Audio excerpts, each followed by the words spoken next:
Hi നമസ്കാരം, Viju ഹരിപ്പാടാണ്. Focus മീഡിയയുടെ മറ്റൊരു വീഡിയോയിലേക്ക് എല്ലാ പ്രിയപ്പെട്ടവർക്കും ഊഷ്മളമായ സ്വാഗതം. ഞാനിന്ന് വന്നിരിക്കുന്നത് ആത്മീയതയുമായി ബന്ധപ്പെട്ട ഒരു വീഡിയോയാണ്. കാര്യം നമ്മുടെ തൊട്ടടുത്തുള്ള ഒരു ക്ഷേത്രമാണ് മുണ്ടോലിൽ ശ്രീ ദുർഗാദേവി ക്ഷേത്രം. അവിടുത്തെ 26ാമത് ശ്രീമദ് ഭാഗവത സപ്താഹ യജ്ഞത്തിൻ്റെ 6ാം ദിവസവും കൂടാതെ അമ്മ തമ്പുരാട്ടിയുടെ പ്രതിഷ്ഠാ വാർഷികവുമൊക്കെ ആചരിക്കുകയാണ്. അപ്പോൾ അതുമായി ബന്ധപ്പെട്ട് നമ്മുടെ ജീവിതയാത്രയിൽ ഈ ഭൂമിയിൽ നമ്മൾ അനുഭവിച്ചു കൊണ്ടിരിക്കുന്ന എല്ലാ കാര്യങ്ങളും കൃത്യമായിട്ടും ഭാഗവതത്തിൽ ഇത് പറയുന്നുണ്ട്. അത് കൃത്യമായിട്ടും നമ്മുടെ ബ്രഹ്മശ്രീ പള്ളിപ്പാട് ശിവദാസൻ സ്വാമികൾ യജ്ഞ ആചാര്യനാണ്. അദ്ദേഹം കൃത്യമായിട്ടും അത് ആചാര്യ പ്രഭാഷണം നടത്തുന്ന ഒരു വീഡിയോ ഞാൻ എടുക്കുകയുണ്ടായി. അത് നിങ്ങളിലേക്ക് എത്തിക്കുന്നതിന് വേണ്ടിയാണ്. അപ്പം നമ്മുടെ വീഡിയോ കാണുന്ന സുഹൃത്തുക്കളും കുടുംബ അംഗങ്ങളൊക്കെ ഉണ്ടെങ്കിൽ മറ്റുള്ളവരിലേക്കൊന്ന് ഷെയർ ചെയ്യാനായിട്ടും ഒന്ന് സഹായിക്കണം. കാര്യം നമ്മൾ അറിഞ്ഞും അറിയാതെയൊക്കെ ചെയ്തു പോകുന്ന പല പാപങ്ങളുണ്ട്. അതിനൊക്കെ പരിഹാരം നമ്മൾ തന്നെ തിരിച്ചറിയാൻ പറ്റുന്ന വിധത്തിൽ സ്വാമി ഇതിനകത്ത് പ്രഭാഷണത്തിലൂടെ നല്ല രീതിയിൽ നമ്മളെ അറിയിക്കുകയാണ്. അപ്പം നമ്മുടെ വീഡിയോ ആദ്യമായി കാണുന്നവരൊക്കെ ഒന്ന് സബ്സ്ക്രൈബ് ചെയ്ത് മറ്റുള്ളവരിലേക്ക് ഒന്ന് ഷെയർ ചെയ്യാം. അതോടൊപ്പം തന്നെ ഇതുപോലെയൊക്കെയുള്ള വീഡിയോ ഞാൻ ചെയ്യുമ്പോൾ നിങ്ങൾക്ക് പെട്ടെന്ന് നിങ്ങളിലേക്ക് എത്തണമെങ്കിൽ അപ്പം ഒരു ബെല്ലൈക്കൺ ഉണ്ട്, അതുകൂടെ ഒന്ന് അമർത്തി കഴിഞ്ഞാൽ നിങ്ങൾക്ക് നോട്ടിഫിക്കേഷൻ ലഭിക്കും. അപ്പം നമ്മുടെ വീഡിയോയിലേക്ക് എല്ലാ പ്രിയപ്പെട്ടവർക്കും സ്വാഗതം. വീഡിയോയിലേക്ക് പോകാം.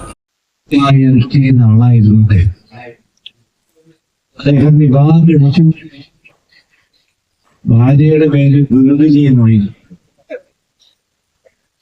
ഭാര്യ കുറച്ച് കർക്കശക്കാരിയായിരുന്നു.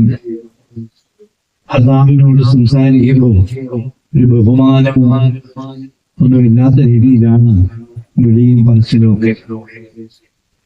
ധാരാളം പശുക്കളുണ്ടായിരുന്നു അദ്ദേഹത്തിന്.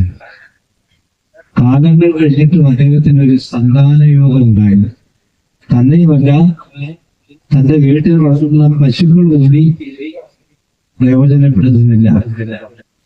ഇങ്ങനെ സന്താന ദുഃഖത്തെ കൊണ്ട് നടന്നിരുന്ന ബ്രാഹ്മണൻ എതിർച്ചയാ ഒരു ദിവസം സന്യാസിയെ കാണാനിടയായി. ആത്മജ്ഞാനിയായിരിക്കുന്ന സന്യാസിയെ കാണാനിടയായി. അദ്ദേഹത്തിനോട് തന്റെ സങ്കടങ്ങളൊക്കെ പറഞ്ഞു. തനിക്ക് സന്താനയോഗമില്ല, വീട്ടിൽ വളർന്ന പശുക്കൾ പോലും ശ്രമിക്കുന്നില്ല. ഇങ്ങനെ സങ്കടങ്ങളൊക്കെ അറിയിച്ചപ്പോ അദ്ദേഹത്തിന്റെ ജ്ഞാനദൃഷ്ടി കൊണ്ട് ചിന്തിച്ചു, ഈ ബ്രാഹ്മണൻ ഇങ്ങനെ യോഗം ഉണ്ടാവാൻ എന്താ കാരണമെന്ന്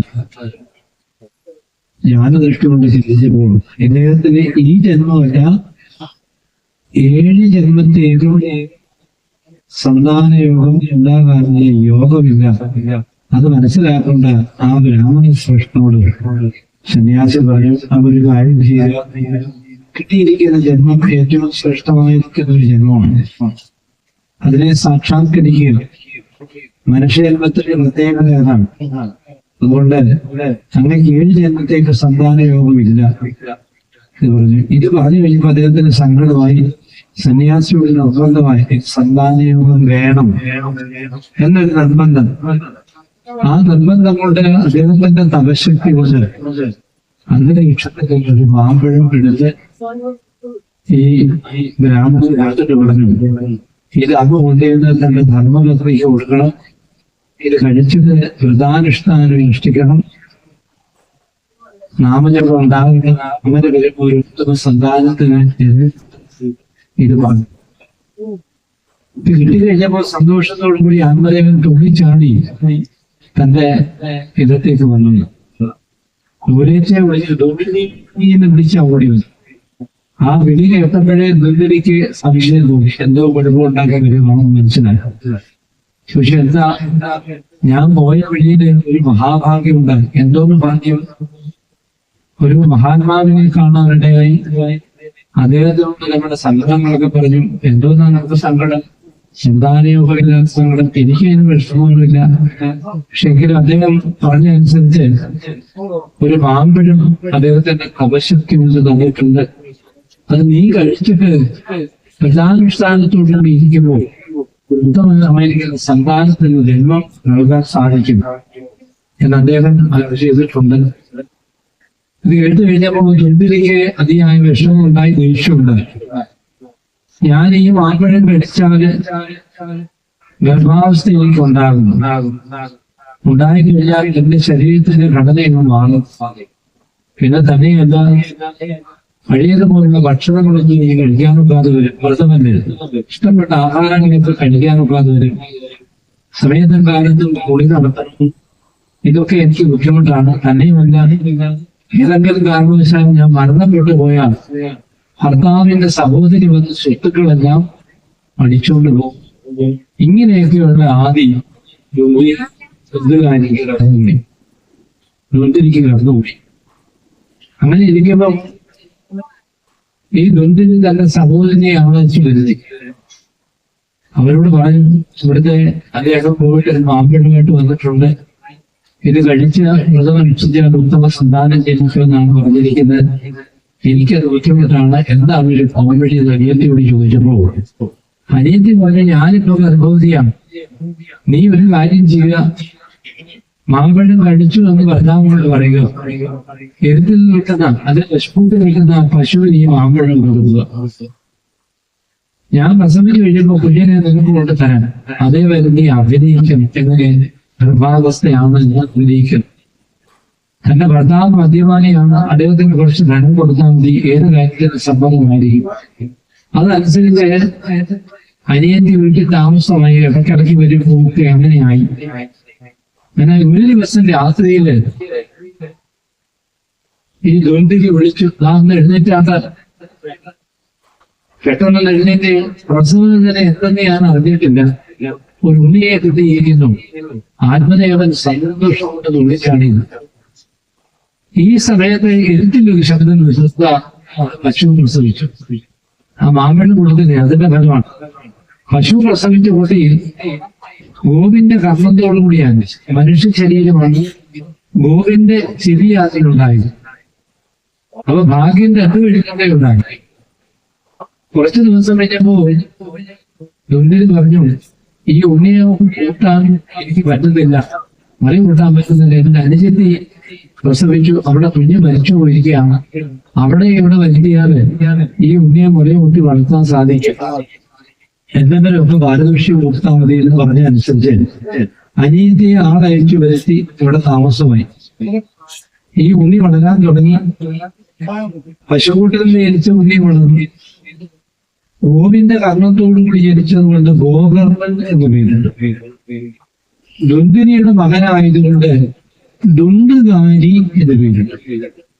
ഈ ഗോകർണന് അല്പം ബോധം വന്നു കഴിഞ്ഞപ്പോൾ, തിരിച്ചറിവുണ്ടായി കഴിഞ്ഞപ്പോൾ അദ്ദേഹം സന്യാസത്തിന് പോയിനാണ്, ആത്മജ്ഞാനിയായിട്ട് മാറി സന്യാസ യോഗത്തിലേക്ക് പോയിനാണ്. ഇവിടെ സഹോദരൻ പോയതിനു ശേഷം ഇവിടെ ദുന്തുകാരി കുട്ടിക്കാലത്തെ ഗോവയിലേക്ക് പോയി മദ്യപാനം തുടങ്ങി. അച്ഛനും സമ്മാനിച്ചു വെച്ചേക്കുന്ന ധനമെല്ലാം എടുത്ത് നൂറിനടിക്കാൻ തുടങ്ങി.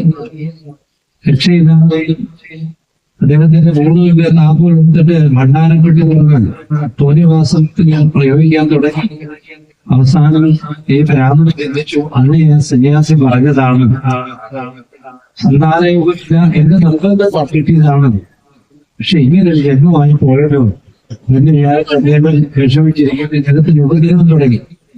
ഈ ഉപദ്രവം സഹിക്കവയ്യാതെ അദ്ദേഹം ആത്മഹത്യ ചെയ്യാൻ വിചാരിച്ച് അദ്ദേഹം പോയി. അങ്ങനെ പോകുന്ന അവസരത്തിലാണ് വഴിമധ്യയിൽ തന്റെ മകനായിരിക്കുന്ന ഗോകർണനെ കണ്ട് ചോദിച്ചു, ഇവിടെ കാഴ്ച എനിക്ക് ഈ ജന്മം എനിക്ക് മതിയായി, എനിക്ക് വന്നു ചേർന്നിരിക്കുന്ന എന്റെ ദുരിതമാണ്, അതുകൊണ്ട് ഞാൻ ജീവിച്ചിരിക്കാൻ ആഗ്രഹിക്കുന്നില്ല. അപ്പൊ ഗോകർണൻ പറഞ്ഞു, അച്ഛൻ വിഷമിക്കേണ്ട, ശ്രീമദ് ഭാഗവതം ദിവസം ഓരോ അധ്യായം പാരായണം ചെയ്യുക. കിളിപ്പാട്ട് ഭാഗത്തിലേക്ക് അധ്യായം പറ്റുന്നില്ല. മൂലം ഭാഗത്തിലേക്ക് പറയുമ്പോൾ 335 അധ്യായങ്ങള്, 11,000 ശ്ലോകങ്ങള്, 23 അവതാരങ്ങള്, 6 തരത്തിലുള്ള 8 അവതാരങ്ങള്, 12 സ്കന്ധങ്ങൾ, ഇതോടുകൂടി പ്രതിപാദിച്ചിരിക്കുന്ന ശ്രീമദ് ഭാഗവതം അച്ഛൻ ദിവസവും ഓരോ അധ്യായം പാരായണം ചെയ്യാൻ പറഞ്ഞു. അങ്ങനെ അത് അങ്ങയുടെ മനസ്സിന് മാറ്റം വന്നു ഭഗവാനെ ഗ്രഹിക്കാനുള്ള ഒരു മാർഗമായി തീരുമെന്ന മകൻ അച്ഛൻ ഉപദേശം കൊടുക്കും. അതനുസരിച്ച് ഗോകർണൻ ഈ അവസ്ഥയിലേക്ക് പോയി. ആത്മദേവൻ അങ്ങനെ ഗവർണർ ഉപദേശം കേട്ട് ഭാഗവതം ഉപാസിക്കാൻ തുടങ്ങി. ഭഗവാൻ അനുഗ്രഹത്തിന് കാരണമായി മാറി. അച്ഛൻ പോയതിനു ശേഷം എവിടെയും ദുഷ്ടയിൽ അനവെന്ന് പറഞ്ഞ് അമ്മയെ തല്ലാൻ തുടങ്ങി. കാരണം എന്താ? ഭർത്താവിനോട് കള്ളം പറഞ്ഞ് സങ്കല്പമല്ലാത്ത രീതിയിലുള്ള പ്രവൃത്തി ചെയ്തിട്ട് അങ്ങനെ ഉണ്ടായിരിക്കുന്ന സന്താനമാണ്. എവിടെയും ദുഷ്ടയിൽ അനവെന്ന് പറഞ്ഞിട്ട് അമ്മയെ അടിക്കാൻ തുടങ്ങി. വീട്ടിലെ ജംഗമുള്ള സാധനങ്ങളെല്ലാം എടുത്തു വെച്ചു. അമ്മയുടെ ആഭരണങ്ങളെല്ലാം തീർന്നു. അവസാനം അമ്മ സഹിക്കുന്നത് ഒരു പൊട്ടക്കിടച്ച് ചാടി മരിച്ചു. അമ്മയും കൂടെ പോയി കഴിഞ്ഞപ്പോൾ കുറെ കൂടെ സ്വാതന്ത്ര്യമായി. അദ്ദേഹം മോഷണലീല തുടങ്ങിയതാണ്. ദേശം കൊണ്ട് നടത്തി മോഷ്ടിക്കാൻ തുടങ്ങി. ആ മോഷ്ടിച്ചു കൊണ്ടിരുന്ന വസ്തുക്കളിൽ ഊർത്തടിക്കാൻ തന്നെ പോയ വഴിയിലൊക്കെ വേശ്യാസ്ത്രീകളെ കൊണ്ട് പോയി നേടിയതാണ്. 3-4 വേശ്യാസ്ത്രീകളെ കൊണ്ട് വീട്ടിക്കൊണ്ട് താമസിപ്പിച്ചു. അവർക്ക് ഭക്ഷണം കൊടുക്കണം, വസ്ത്രം കൊടുക്കണം, അവര് പറയുന്നത് നമുക്ക് സാധിച്ചു കൊടുക്കണം, അതിന് ധനം വേണം. വീണ്ടും മോഷണം തുടങ്ങി. ഇങ്ങനെ കുറെ കാലം കഴിഞ്ഞപ്പോൾ ഈ സ്ത്രീകളെല്ലാവരും കൂടെ തീരുമാനിച്ച് ഇങ്ങനെ പോയാൽ നമ്മുടെ ഗതി അരോഗതിയാണ്. അദ്ദേഹം സന്ധ്യയാകുമ്പോൾ വെളുപ്പാങ്കാലത്ത് വരും. വരുമ്പോൾ പാടത്തിനകത്ത് ധാരാളം ആഭരണങ്ങളുണ്ട്. പലരുടെ കൈയും കാതും ഒക്കെ അർത്ഥമാകുന്നത്. അപ്പൊ ഇങ്ങനെ നാട്ടുപ്രമാണികളാൽ അറിഞ്ഞാൽ നമുക്ക് കുഴപ്പമാകുന്നത്. എങ്ങനെയെങ്കിലും ഉള്ളത് എടുത്തുകൊണ്ട് പോകണമെങ്കിൽ അത് കഥ കഴിക്കാം എന്ന് തീരുമാനിച്ചു. അങ്ങനെ അവര് 4 പേരും കൂടെ ചേർന്ന് രാത്രി ഒരു കുഴി കുഴിച്ച് അടുക്കളയിൽ ഒരു തീ ഇട്ടു.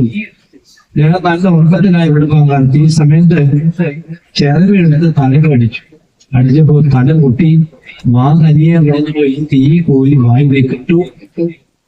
ഈ കുഴിയിലേക്ക് തള്ളിയിട്ട് അദ്ദേഹത്തിന്റെ കഥ കഴിച്ചു മൂടി. നേരം കൊടുത്ത് സ്ത്രീകൾ അങ്ങോട്ടും ഇങ്ങോട്ടും നടക്കുക. ഇന്നലെ ഈ നേരത്തെ ഇവിടെ ഉണ്ടായിരുന്നേ ഇത്രയും നേരമായിട്ട് കണ്ടില്ലേ എന്ന് പറഞ്ഞ് അവർ അങ്ങോട്ടും ഇങ്ങോട്ടും ഓടുക. ആരും ഒന്നും ചോദിക്കാൻ പോയില്ല. അവരുടെ ജീവിതം അങ്ങനെ ആയതുകൊണ്ട് ആരും ശ്രദ്ധിക്കപ്പെട്ടില്ല. അവരിവിടുന്ന് നാട്ടിൽ പോയി. കുറച്ചു കാലം കഴിഞ്ഞപ്പോൾ ഗോകർണൻ തന്റെ പൂർവാശ്രമത്തിലേക്ക്, അതായത് ഒരാൾ സന്യാസം സ്വീകരിച്ചു കഴിഞ്ഞപ്പോൾ ജനിച്ച വീടിന് പറയുന്നത് പൂർവാശ്രമം എന്നാണ്. അദ്ദേഹം പൂർവാശ്രമത്തിലേക്ക് വന്നപ്പോൾ ഇവിടെ ആവിയില്ല, അനുഭവമില്ല, ആരുമില്ല, ജീവിപ്പിച്ച് കിടന്നത്. രാത്രി ആകുമ്പോൾ തന്റെ 2ാം വീണ്ടെടുത്ത് തല്ലിക്കൂടത്തെ അവിടെ കിടന്നപ്പോൾ പുറകെ ഇരുട്ടി കഴിഞ്ഞപ്പോൾ തന്റെ മുമ്പിൽ വിരുന്ന രൂപം ഒന്ന് ഡാൻസ് ചെയ്യും. ആരാധനയിട്ടപ്പോ സംസാരിക്കാനുള്ള ശേഷിയില് തന്റെ കൗണ്ടരിൽ നിന്ന് തീർത്ഥം തെളിച്ചു കഴിഞ്ഞപ്പോൾ സംസാരശേഷി ഉണ്ടായി പറഞ്ഞു, ഞാൻ എന്റെ സഹോദരനായിരിക്കുന്ന കൂട്ടുകാരിയാണ്.